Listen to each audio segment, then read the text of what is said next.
예수께서 한 곳에서 기도하시고 마치심에 제자 중 하나가 여짜오되 주여 요한이 자기 제자들에게 기도를 가르친 것과 같이 우리에게도 가르쳐 주옵소서.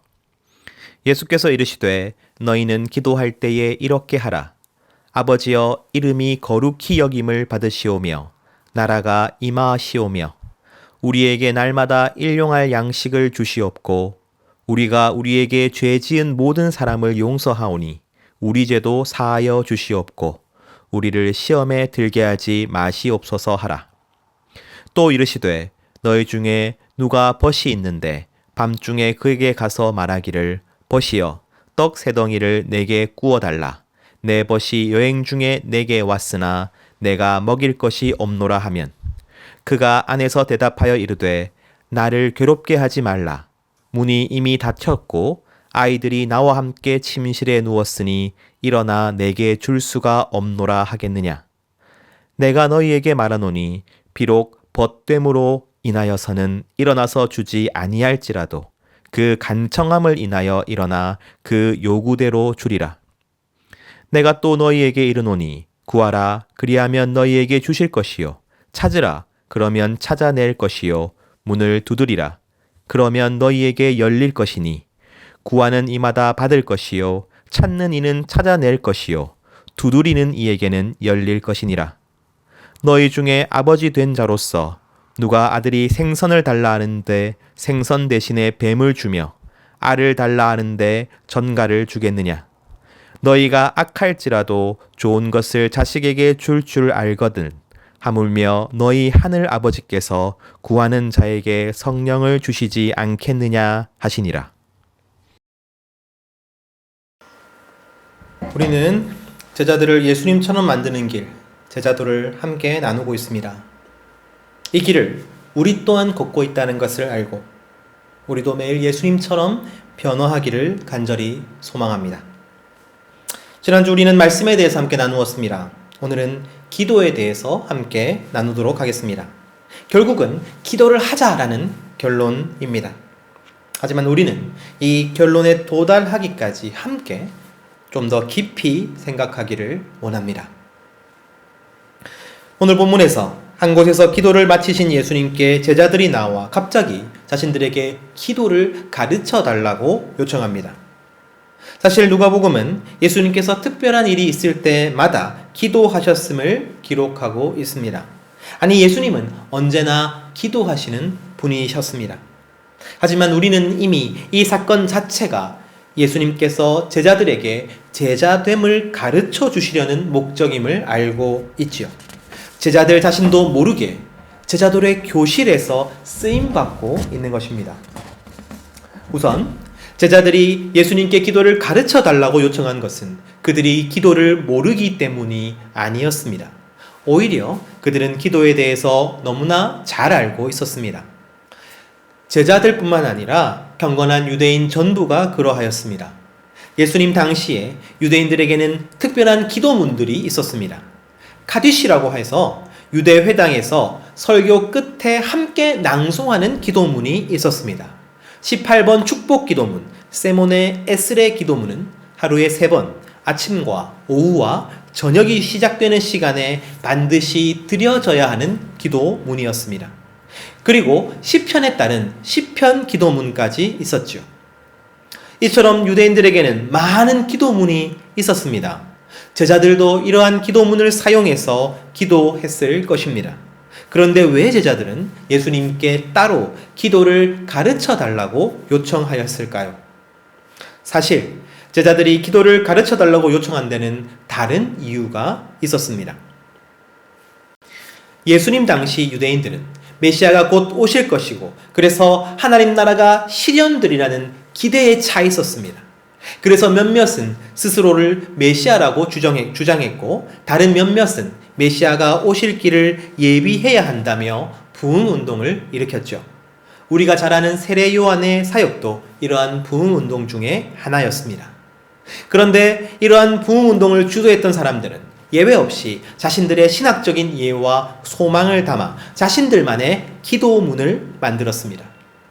이러한 기도문들은 부흥운동을 하는 각 단체들이 내세운 하나님의 이해, 구원에 대한 이해, 자신들의 믿음과 소망을 아주 압축적으로 담고 있었습니다.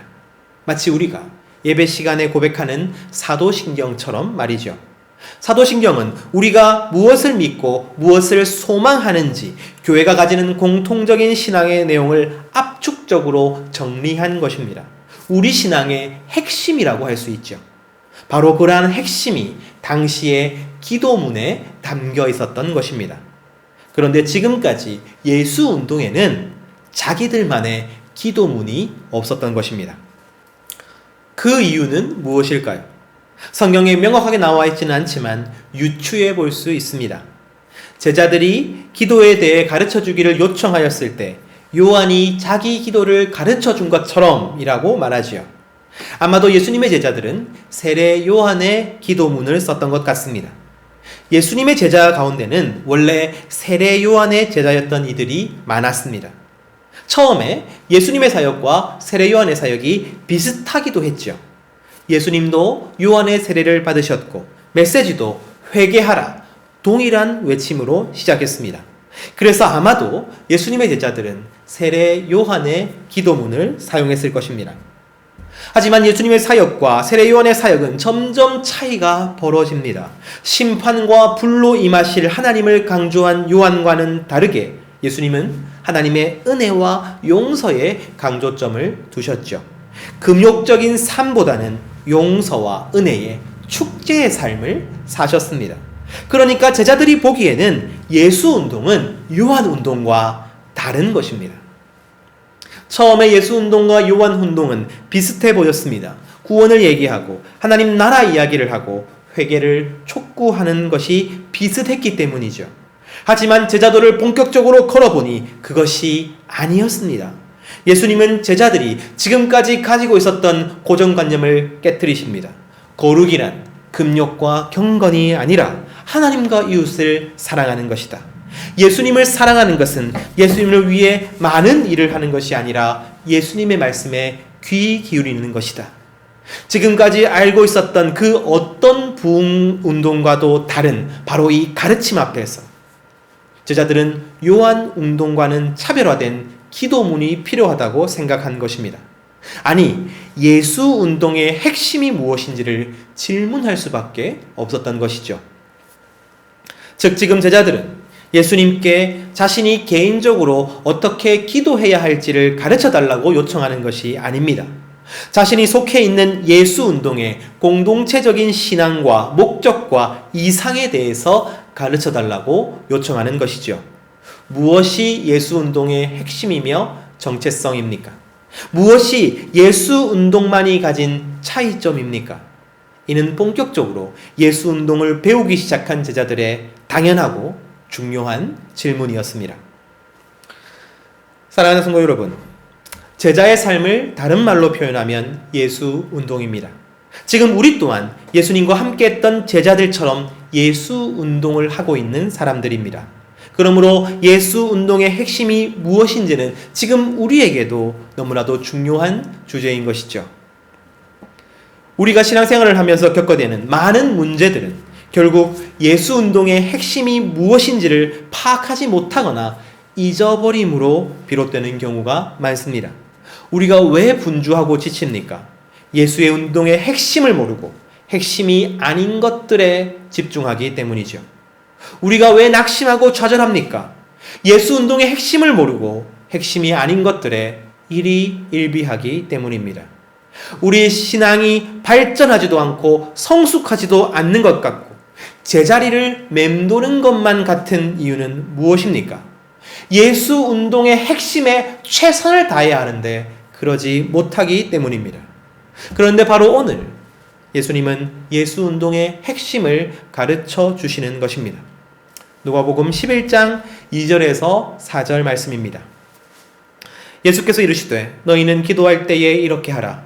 아버지여, 이름이 거룩히 여김을 받으시오며 나라가 임하시오며 우리에게 날마다 일용할 양식을 주시고 우리가 우리에게 죄 지은 모든 사람을 용서하오니 우리 죄도 사하여 주시옵고 우리를 시험에 들게 하지 마시옵소서 하라.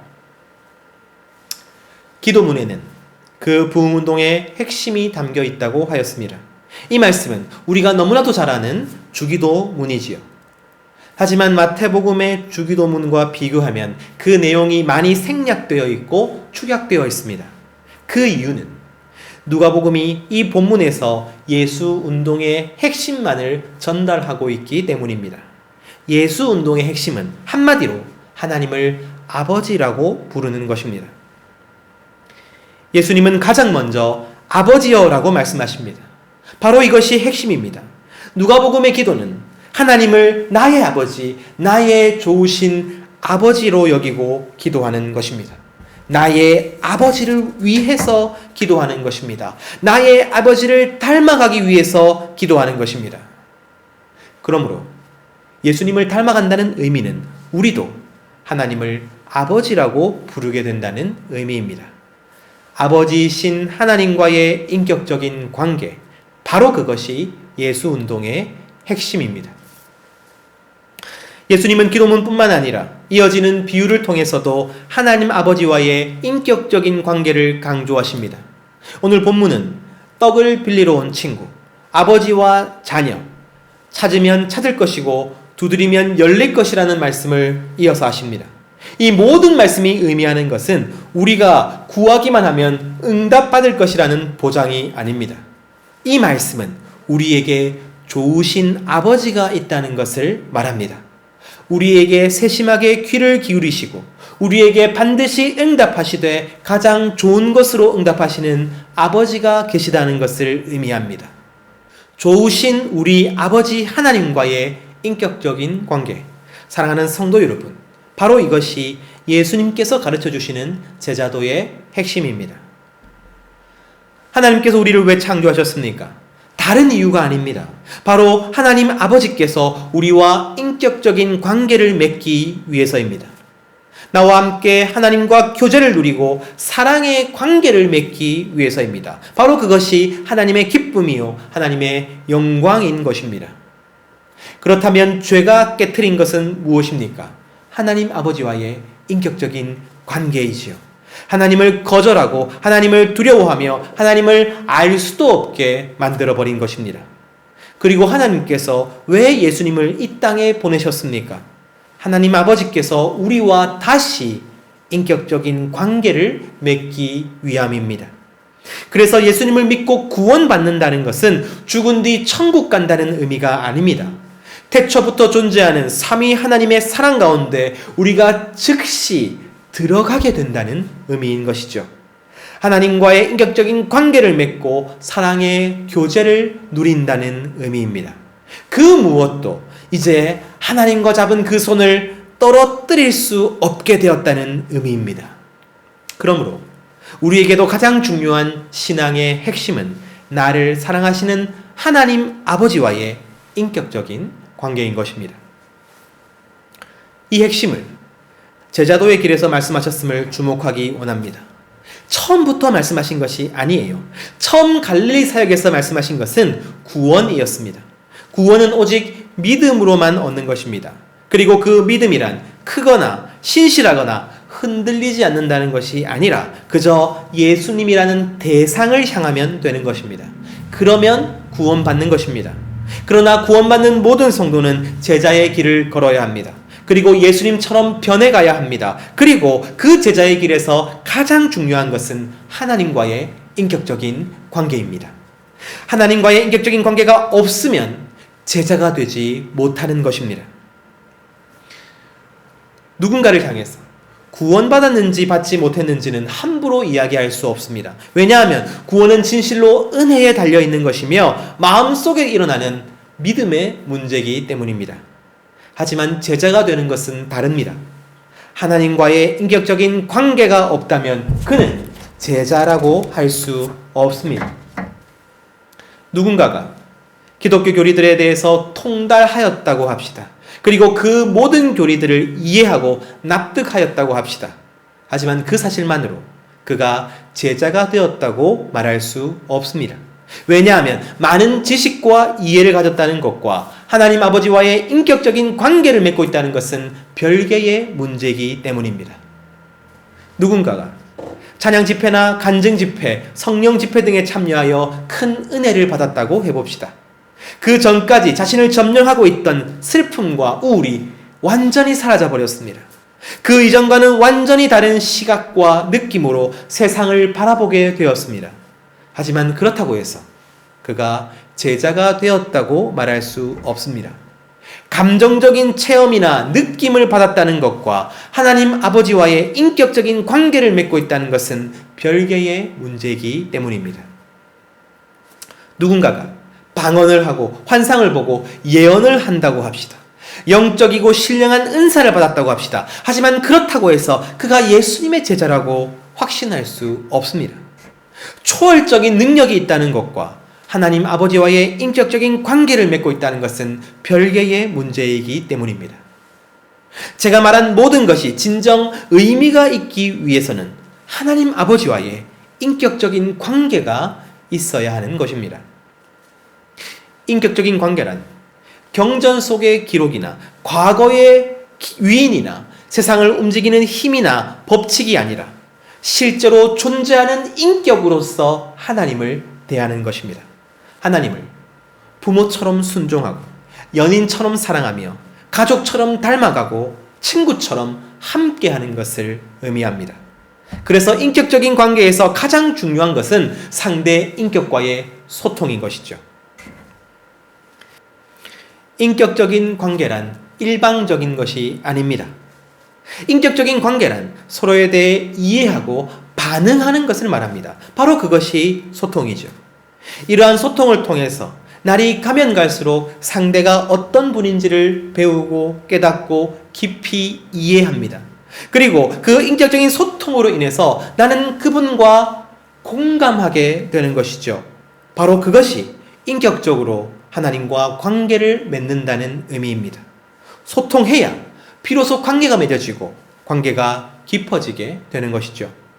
바로 이것이 오늘 제자도의 교실에서 기도를 통해 예수 운동의 핵심을 알려주시는 이유입니다. 하나님 아버지와의 소통은 오직 기도이기 때문입니다. 하나님 아버지와의 인격적인 소통은 기도를 통해서 이루어지기 때문입니다. 사랑하는 성도 여러분, 누군가에게 성경에 대한 많은 지식이 있다 해도 기도가 없다면 그는 하나님 아버지와의 인격적인 소통이 없는 것입니다. 놀라운 체험이나 감정적인 변화가 있다 해도 기도가 없다면 그는 하나님 아버지와의 인격적인 소통이 없는 것입니다. 대단히 신령한 은사가 있다 해도 기도가 없다면 그에게는 하나님 아버지와의 인격적인 소통이 없는 것입니다. 그가 어떠한 순종을 하거나 거룩이나 금욕이나 심지어 그가 말씀을 많이 읽거나 이웃을 향한 놀라운 사랑을 행한다 하여도 그가 기도하지 않는다면 그에게는 하나님 아버지와의 인격적인 소통이 없는 것입니다.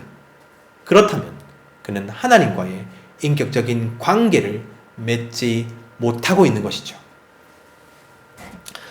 다시 한번 강조합니다. 사랑하는 하나님 아버지께 하는 기도, 그 기도를 통해서 우리는 하나님과 소통할 수 있습니다. 물론 격식을 갖추어서 시간과 공간을 확보하여 어두운 골방에서 홀로 두 손을 모으고 기도하는 것만이 하나님과 소통하는 것은 아닙니다. 기도에는 여러 가지 모양, 여러 가지 방식이 있을 수 있습니다. 결국 우리는 모든 삶의 순간이 기도 가운데 있는 그야말로 삶의 기도를 하게 될 것입니다. 지금 이 순간 내가 기도를 하는가, 기도하지 않는가는 누구보다 자기 자신이 잘 알고 있을 것입니다. 정직하게 스스로 대답하기를 원합니다. 지금 나는 하나님 아버지께 얼마나 기도하고 있습니까? 우리를 제자로 만드시는 목적과 과정과 핵심이 하나님 아버지와의 인격적인 관계임을 기억하십시오. 그리고 그 관계에서 가장 중요한 것이 기도임을 기억하십시오. 우리가 말씀을 읽는 이유는 기도하기 위해서입니다. 우리가 찬양을 하는 이유는 기도하기 위해서입니다. 우리가 섬김과 봉사를 하는 이유는 기도하기 위해서입니다. 우리에게 일어나는 문제와 갈등과 고난의 이유는 무엇입니까? 우리로 하여금 부르짖게 하기 위해서입니다. 바로 기도하게 하기 위해서입니다. 우리가 살아가는 동안 때때로 하나님은 우리 삶 가운데 기도할 수밖에 없는 상황을 만드십니다. 굶주리고 목마르고 고독하고 아프고 힘들고 때로는 절망적인 상황 가운데로 밀어넣으십니다. 하지만 그럴 때 비로소 우리는 이 말씀을 기억합니다. 누가복음 11장 9절에서 10절 말씀입니다. 또 너희에게 이르노니 구하라 그러면 너희에게 주실 것이요 찾으라 그러면 찾아낼 것이요 문을 두드리라 그러면 너희에게 열릴 것이니 구하는 이마다 받을 것이요 찾는 이는 찾아낼 것이요 두드리는 이에게는 열릴 것이니라. 그러한 절망적인 상황 가운데 오늘 이 말씀을 읽으면 어찌 기도하지 않을 수 있겠습니까? 그런데 그 순간 어떤 일이 일어나는 것입니까? 바로 우리가 제자의 길을 시작하게 되는 것입니다. 머리뿐만이 아니라 지식으로만이 아니라 삶으로 제자의 길을 시작하게 되는 것입니다. 왜냐하면 제자의 길이란 결국 하나님 아버지와의 인격적인 관계이기 때문입니다. 그리고 우리는 비로소 제자로서 성장하게 되는 것이죠. 우리가 어린아이일 때 우리의 필요를 충족시키기 위해서만 부모와 소통합니다. 배가 고프다고, 기저귀가 젖었다고, 너무 춥거나 덥다고 소통하지요. 소통의 방법도 그저 우는 것뿐입니다. 실제적인 필요를 위해서만 기도하는 것은 바로 이러한 어린아이의 모습과 같습니다. 하지만 우리가 성장하면 그저 필요를 채우기 위해서 소통하지 않지요. 오히려 상대방과의 관계를 위해서 소통합니다. 아니, 소통 그 자체가 기쁨이 되며 행복이 됩니다. 바로 기도가 이러한 소통인 것이죠. 바로 그것이 제자의 삶인 것입니다. 인격적인 관계와 소통을 통해 하나님 아버지와 하루하루 더 가까워지는 것, 바로 그것이 우리가 닮아가야 할 예수님의 삶이었습니다. 사랑하는 성도 여러분, 저는 계속해서 예수님을 깊이 생각하는 신앙을 강조하고 있습니다. 하지만 예수님을 깊이 생각하는 것은 그저 머릿속에 예수님을 떠올리고 상상하는 것이 아닙니다. 예수님을 깊이 생각하는 가장 좋은 방법은 예수님께 기도하는 것입니다. 기도해야만 오직 예수님께 집중하게 됩니다. 기도해야만 내가 알고 있는 예수님이 어떤 분이신지 드러나게 됩니다. 기도해야만 내가 예수님께 진짜 소망하고 있는 것이 무엇인지를 알게 됩니다. 기도해야만 내가 예수님을 살아있는 인격으로 대하게 되는 것입니다. 바로 그것이 예수님을 깊이 생각하는 것입니다. 기도하지 않는다면 나는 예수님을 깊이 생각하는 것이 아닙니다. 지난주 말씀을 읽는 시간을 따로 빼놓자고 말씀드렸습니다. 하지만 말씀을 읽는 시간은 동시에 기도하는 시간이 되어야 합니다. 기도하지 않고 말씀만 읽는다면 그 유익은 크지 않습니다. 말씀 가운데 내가 발견한 하나님께 기도하십시오. 바로 그것이 제자의 삶이라는 것을 잊지 마십시오. 식사 기도를 제외하고 하루에 기도하는 시간을 따로 마련하십시오. 5분이라도 좋습니다. 아니 1분이라도 좋습니다. 내 삶에서 하나님과의 인격적인 관계를 위해 하나님과 소통하는 기회를 마련해 놓으십시오. 서로 대화하지 않는 관계는 아무런 의미가 없는 관계입니다. 우리 하나님과의 관계를 그렇게 만들지 마십시오. 좋으신 하나님 아버지께 늘 기도로 소통하는 푸르른 교회 모든 성도님들 되시기를 간절히 소망합니다.